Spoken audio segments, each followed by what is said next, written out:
President Trump managing to cool tensions in his global trade war with this week's major, yet temporary, 90-day agreement with China.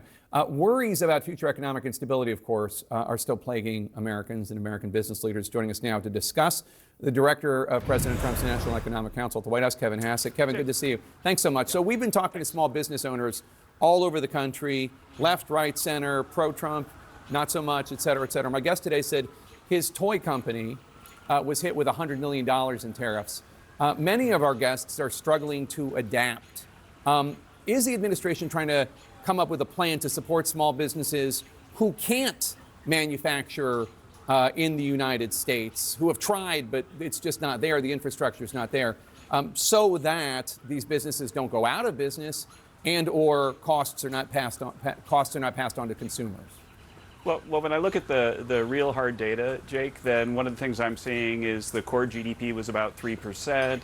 The jobs numbers are very positive. There's lots of wage growth. Capital spending was up 20% in the first quarter, which means that there's a lot of onshoring going on. And I think in addition, we've got something like $5 trillion in hard commitments and a whole bunch more. We got $600 billion more from the Saudis today to create jobs in America, to build businesses in America. And the momentum is super positive. And so the sentiment data is going to catch up with the real data. The real data are strong. And imagine that inflation was down, way down in the CPI report today. And it was a month, April, where we had about 20 billion in tariffs. And the story that everybody's been saying is, oh, those tariffs are going to cause prices to go way up. They're going to harm consumers. But clearly we got the revenue. That's good for treasury rates, and it didn't cause inflation. And so I understand that there are individual people with stories that are going to affect them. They're going to have to change their business model some.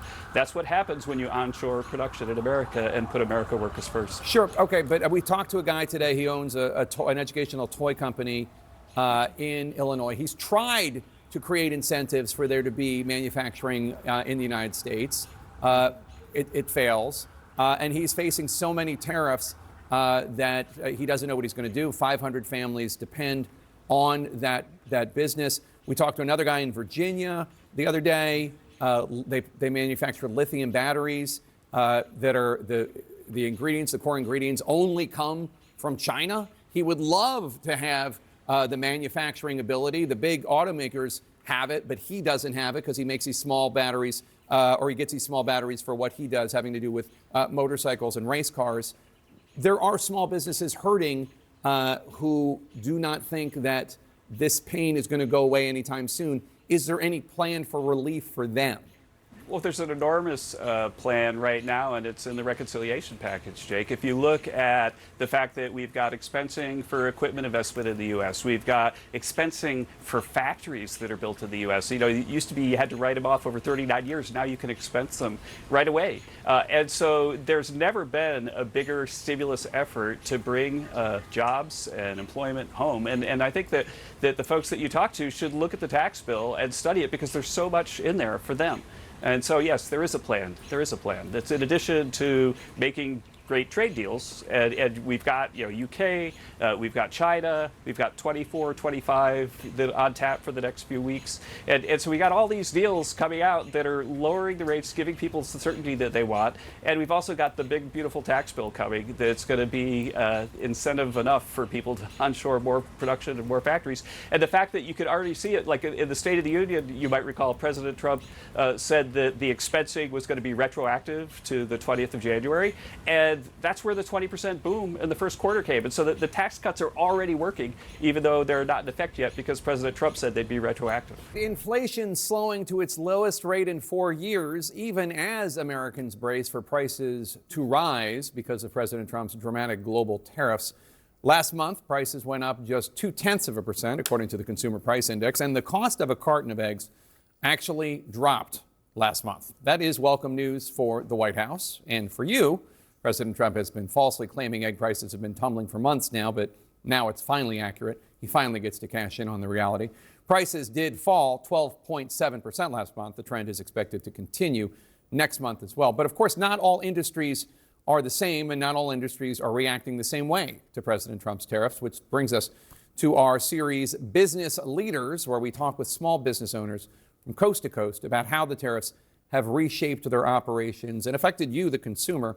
Rick Woldenberg joins me now. He's the CEO of Learning Resources. Now, that's a family-owned educational toy store in Vernon Hills, Illinois, a suburb north of Chicago. They're currently suing the Trump administration over the tariff policy. Rick, thanks so much for joining us. So these tariffs have hit a lot of small businesses hard, yours particularly hard. Can you tell us why it was so disruptive that it actually led you to take legal action? Well, the tariffs that we were hit with at 145% out of China were essentially a ban of importation. We make 60% of our products in China, although we've moved quite a bit out. And so we couldn't stand by. It was putting our business in peril. That's why we decided to sue. We don't believe that he has the authority to impose these tariffs. So your argument is that the tariffs are unlawful because the president doesn't have the power. It should be the legislative branch? Right. The Constitution vests the power to tax and to collect taxes in Congress. They also vest in Congress the power to regulate commerce. It can be delegated to the president, but with strings attached. The president has placed a tax on basically everything that comes in the country. Well, have you had to raise prices for your customers to offset the cost of tariffs? We've been dragging our heels, but we're in the process of raising prices right now. Since we're a mission-driven business and we make educational products, it's very important to us to make our products as value-priced as possible. Every child has an equal right to education. So we raise our prices very, very, very reluctantly. So there is this 90-day pause with China where the 145% tariffs are down to 30%. Has that been a relief at all for you to hear? I don't know if I would describe it as a relief. It's a low enough number that we probably will take advantage of bringing some product in. We had a lot of inventory at the beginning of the year, and so this will allow us to fill in holes and to bring in products that we really didn't have a backup manufacturing site for. But nevertheless, we pay a 30% penalty, and the only way you would think 30% is small is if you compare it to 145%. Last year, we paid zero. Have you had to lay off any employees? No, that's the last on our list. We're doing everything we can to rally around our team. There's 500 families that depend on our company for their livelihood, and they're very, very important to us.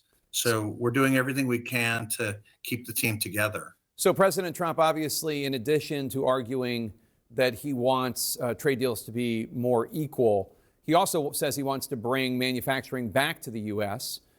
Is it possible for a business like yours for manufacturing to be brought to the United States?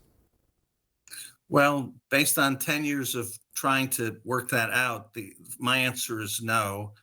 We've had various incentives over the years to manufacture products in the U.S., and we've come up with exactly zero partners that can help us with that. We do some printing in the U.S. and we do assembly here, but nothing else works. We recently went out and quoted building out a 3D printing farm, and that raised our prices 24x. The item that we quoted out sells for $23, and we'd have to raise the price to $600. There's no business in that. Thank you so much for joining us. We really appreciate it. Rick Woldenberg,